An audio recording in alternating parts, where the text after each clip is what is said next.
제가 지나는 거에 맞춰 또 기가 막히게들 찾아오셨습니다. 와보니 빡빡 갖고 앉아있으니까 저를 줄인가 보다 하는데 과학과 신앙 중간쯤에 있는 것 같습니다. 사이비 종교 이런 건 아니고 암환자들의 원인은 뭐라고 말을 내릴 수가 없다.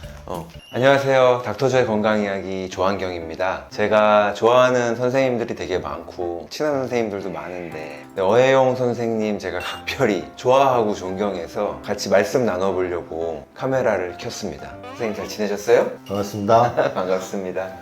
제가 병원에 가면 선생님들한테 항상 질문하는 게 있어요. 성형외과를 가도 어떤 선생님은 가슴 수술을 많이 하고 어떤 선생님은 코 수술을 많이 하고 그게 있잖아요. 기능의학 하는 선생님들이나 이렇게 보안의학하고 이러시는 분들 보면은 다양한 환자분들을 보게 되는데 힐락의원에서는 어떤 환자분들이 많으세요? 제가 66년생이에요. 네. 저한테도 스승님들, 사부님들이 계셨어요. 그분이 해주신 말씀이 있어요. 네가 환자를 선택하는 게 아니라 환자들이 언젠가 너를 찾아서 선택할 것이다. 제가 이렇게 의사 면허 딴 지는 30년 됐고 암 환자 본 지는 한 20년 됐고 최근에 뭐 기능, 자연 이런 식의 치료한 지는 15년 조금 되는데 초창기에는 영양제를 사거나 영양주사를 맞으시려는 분들이 어떻게 알고 찾아 들어오셨어요. 그러다 저도 변하고 진화하는 과정이 있었고 그에 따라서 제가 진화하는 거에 맞춰 또 기가 막히게들 찾아오셨습니다. 한때는 음식에 대해서, 한때는 운동에 대해서, 한때는 마음에 대해서 제가 그걸 공부하고 있을 쯤 그거를 찾는 분들이 찾아오시더라고요. 요즘 저한테 오시는 분들은 암 90%, 질병으로는 90%고 나머지 10%는 난치인데 길을 찾으시는 분들. 길. 기가 아니라 네. 길. 네. 어찌하오리까? 네. 난 어찌하면 좋겠습니까? 이제 막 암을 진단받았거나 암을 진단받고 투병을 많이 했는데 아직도 갈피를 못 잡고 계신 분들이 찾아오셔서 내가 이 상황에서 어떤 치료를 더 할 수 있는지, 어떤 선택이 더 있는지, 어떤 게 가장 훌륭한 치유의 접근 방법인지를 물어보러 오시는 분들이 많습니다. 의술 그러면은 기술인데 그렇지. 이게 길도하고 맞아요? 병원이 보험사 옆에 있어서 그런가? 선생님 외모하고도 찰떡궁합이긴 한데 절인 줄 알고 들어오시는 분들도 계시고 와보니 빡빡 갖고 앉아있으니까 절인 줄인가 보다 하는데 의사고 의사이기 전에 과학도이고 과학도이면서 이과생이고 네. 학자입니다. 테크니컬하게 무슨 약을 쓸지 어떤 시술을 할지 어떤 디시전을 매길지에 대해서는 많은 분들이 하실 수 있습니다. 저 아니어도 잘 하시는 분들 더 많고 근데 저는 요즘 그런 것들보다 조금 지나서 테크니컬한 것보단 과학적인 것보단 상식적인 거, 철학적인 거, 인문학적인 거 그게 길이자 도이죠. 물론 기도 아닌 거 그냥 사람이 살아가는 길 인 것이죠. 가장 극명하게 그런 위기 상황이 나오는 게 아플 때, 많이 아플 때, 난치, 절망, 길이 안 보일 때 그런 걸 찾아다니신 분들이 의외로 많습니다. 유튜브에 없고 블로그에 없지만 기가 막히게들 찾아오십니다. 몸이 아프시고 이제 난치병에 걸리시면 산골을 찾아 들어가시는 분들도 많고 종교에 심취하게 되는 경우도 있고 의지를 해야 되니까 원장님도 그런 비슷한 거라고 보면 돼요. 선택지 중에 하나이죠. 암이라는 아주 위기 상황, 극명하게 자기 평생을 걸어서 가장 중요한 디시전을 매겨야 되는 상황이 왔을 때 어떤 사람은 빨가벗고 산에 갈 수도 있고 어떤 사람은 자기가 알고 익숙한 종교에 귀의할 수도 있고 어떤 사람은 무당을 찾아갈 수도 있죠. 저로서는 의사로서 조금 그 중간쯤에 과학과 신앙 중간쯤에 있는 것 같습니다. 사이비 종교 이런 건 아니고 잘못하면 오해하기 쉬워서 아슬아슬해요. 이거를 명확하게 명확해야 해드려야 돼요. 과학 위에 또 다른 그 태도, 네. 암을 보는 자세, 암을 대하는 질문들에 대한 얘기들을 많이 하고 있습니다. 질문이 정확해야 답이 정확하게 나오는 거죠. 그런 디스커션, 내가 답을 갖고 주어주는 게 아니라 같이 한번 얘기해보고 물론 기본적인 비타민 치료니 뭐니 하지만 같이 이끌어가는 과정 중에서 원포인트 레슨일 수도 있고 손을 잡고 끄는 것도 아닙니다. 정확하게 같이 가는 과정을 할 수 있다. 페이스메이커처럼 그런 역할인 것 같습니다. 원래 현대의학은 사실은 진단과 처방 위주잖아요. 그래서 아픈 증상이 됐든 뭐 질환이 됐든 어쨌든 그것을 없애는 데 초점이 맞춰져 있고 근데 우리 기능의학 한다고 하면서 메디슨 오브 와이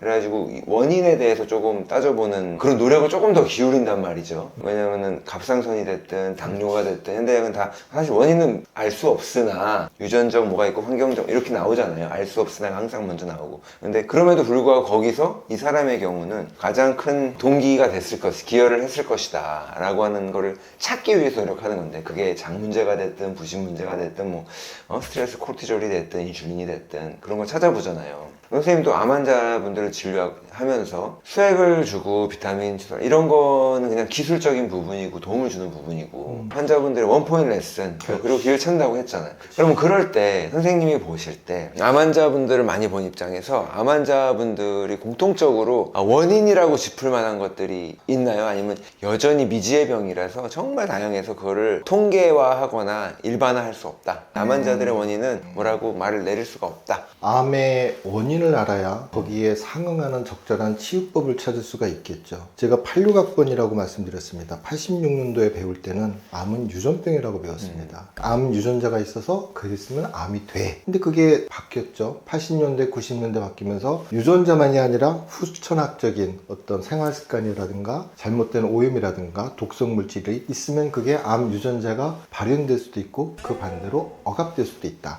후생 유전학이라는 게 있었죠. 또 거기에 대해서 한참 와 신난다 뭐 이렇게 COC 프로토콜을 했죠. 그러다가 요즘 이제 최근 저희 학교도 그랬고, 기능의학의 완성이라고 제가 느끼게 생각하는 부분은 스트레스라고 표현해도 좋고 자율신경이라고 생각하고 할 수도 있고 에너지일 수도 있고 기일 수도 있고, 그 무엇이 됐든 좀 모르는 미주의 서타일 미묘한 영역이 있습니다. 그게 뭐 아리까리한 뭐 이런 영역이 아니라 우리가 모르기 때문에 미묘한 영역인 것이죠. 그 영역이 스트레스일까? 우리가 알고 있는 건 거기까지입니다. 근데 아직도 우주 앞에 있는 나머지 우리가 모르는 95%의 궁창, 모르는 다크 에너지가 있는 것처럼 스트레스라고 하기에는 그걸로 단정 짓고 모든 걸 해결하기엔 또 많은 것 같습니다. 물론 일리가 있죠. 스트레스가 원인이 돼서 정신적인, 물질적인, 환경적인 독성 물질이 돌아서 이러저러해서 환경이 변해서 암 유전자가 돼. 암. 근데 그게 얼마나 될까? 통계를 잡아보면 암 발생 원인을 딱딱딱 해봤더니 그런 스트레스나 후천적인 원인으로 생기는 암이 한 20% 내입니다. 불과.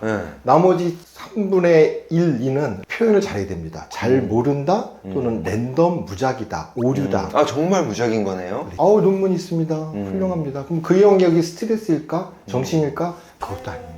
마인드 컨트롤 하면 그 나머지 모르는 영역을 컨트롤할 수 있을까? 아직입니다. 너무 행복하고 잘 살았는데도 그 스트레스가 없는데도 불구하고 중도 암 걸리고 수녀도 암 걸리고 그 반대도 있습니다. 스트레스 많을 것 같은데 우리가 아는 영역 내에서의 스트레스입니다. 물어보신 질문에 답을 드리면 우리가 할 수 있는 컨트롤 할 수 있는 조절할 수 있는 변경할 수 있는 요인이 몇 개 안 됩니다. 부모 못 바꾸지.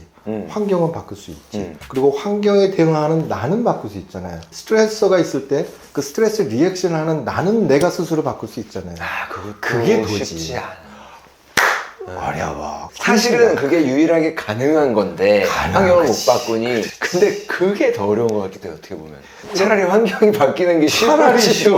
그럴 수도 있는 것 같은데 어떻게 생각하세요? 그래서 닥터조도 이제 하시는 영역들 비디오를 보면 영상을 보면 처음에는 영양에서 시작해서 운동, 그다음에 요즘은 에너지나 스트레스 쪽으로 말씀 많이 하시잖아요. 환자를 쭉 보면 원인이 있어요. 최근에 사업을 망했다거나 눈앞에서 자식이 죽는 걸 봤다거나 어려서의 결핍, 살아서의 결핍, 어떤 결핍이든지 있어요. 누구나 사연은 있어요. 고아도 있고 과부도 있고 조실부모도 있습니다. 근데 자기 나름의 그 고유한 환경을 못 놓는 분들이 있어요. 전 8살짜리 암도 받고 80살짜리 암도 받습니다. 그 누구도 마땅히 죽어 마땅한 사람은 없습니다. 오전에도 암 환자 초진이 오셨는데 열심히 기능의학 좋은 마인드 컨트롤 하시는데 상담하지 한지 얼마 안 돼서 그렁그렁 울고 싶어하는 모습이 보였어요. 내용은 정확합니다. 아주 착하게 산 여자고 고등학교, 대학교 자식이 있는데 그들을 생각하면 눈물이 난다. 본인은 4기암인데 그 얘기는 해주고 싶었던 말이 놓으시라 이렇게 놓는 게 아니라 자식을 버리라는 얘기도 아니라 그 자식들 당신 없어도 잘 살아. 그 자식에 잘해줘야 되겠다고 하는 키는 당신이 쥐고 있으니 그걸 놓지 않는 한 당신은 아플 거야. 천하에 없는 영양제를 먹어도 천하에 없는 마인드를 컨트롤해도 일단 거기서부터 시작해야 됩니다.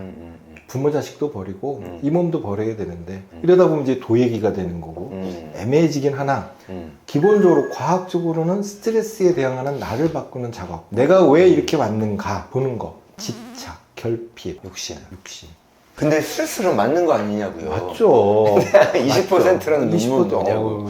우리의 한계입니다. 아직의 2025년 현재 우리가 아는 건 범위 내에서 다만 최선을 다할 때. 선생님이랑 말씀 나누면서 스트레스라는 걸 정말 무시할 수는 없는 거네. 근데 그 물질적인 스트레스가 1인지 100인지 1000인지 모르겠으나 그거에 반응하는 내가 그걸 증폭하고 있는 거죠. 그쵸 그쵸. 1000인데 무덤덤할 수도 있는 거고 맞아요. 1인데 만으로 반응할 수도 있는 거고 그게 전혀 다른 변수가 되는 겁니다. 그만 가난해도 행복할 수 있고 그렇지. 돈이 많아도 자살할 수 있고 그렇지. 그런 것처럼 얘는 돌보지 않고 머리만 앞으로 간 거지.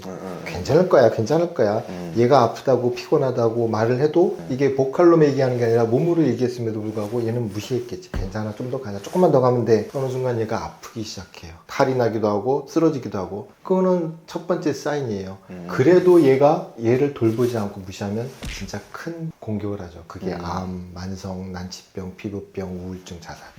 암 환자분들한테 정말 중요한 게 감정적인 부분이 맞는 것 같아요. 스트레스라고 표현을 하고 시작을 했는데 네거티브한 감정들이 있잖아요. 결국은 스트레스를 준다고 하는 사랑받는다고 느끼는 감정은 좋다고 하셨잖아요. 근데 그거와 반대로 스트레스가 되는 감정들 아까 처음에 욕심 아니면 나중에 외로움 우리가 흔히 아는 부정적이라고 생각하는 감정들은 확실히 맞아요. 이게 사람 자체를 그냥 죽인다고 봐야 되는 거죠. 그래서 하나의 방법이 암인 것이고 맞지. 또 다른 사람은 자살을 하기도 그렇지. 하잖아요. 내가 스스로 갑자기 죽어버리던가 몸 스스로 죽기를 정한다든가 결국은 죽음하고 연결이 되는 것 같은데 암 환자분들께 암을 예방하고자 하는 모든 분들께 해주시고 싶은 말씀. 여러 번 말씀드린 것처럼 암은 또 하나의 상황 물론 힘들고 괴롭고 지난하겠으나 크게 보면 인생 전체에서 조감도로 보면 커다란 이벤트 중에 하나입니다. 죽고 사는 가운데쯤에 있고 그거를 어떻게 대응할지 역시 우리 자신의 선택입니다. 분노하고 슬퍼하고 좌절할 수도 있습니다. 그게 잘못된 건 아닙니다. 그럴 수 있습니다. 또 다른 선택지가 있죠. 이것이 왜 나한테 왔는지 알고 좀 승화하든지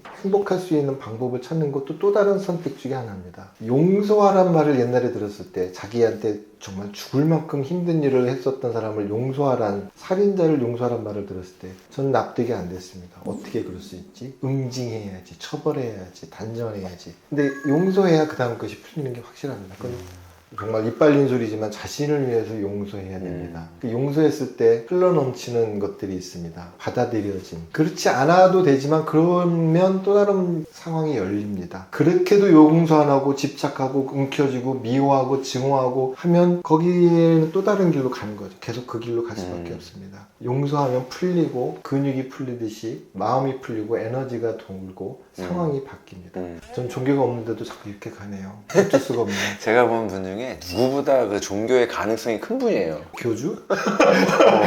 아까 말씀하신 사랑이랑 용서가 맞네요. 어떻게든지 하나를 잡으셔야 됩니다. 아주 독특한 암이라는 만성질환, 해결되지 않는 난치의 성향이니 일상적인 방법으로는 뚫리지가 않습니다. 만약에 사랑받지 못했다고 하신다면 한번 봉사를, 기부를 아낌없이 무상보시 대상을 보지 않고 그러면 뭔가 가슴에서 치밀어 오릅니다. 예, 봉사는 중독성이 있어요.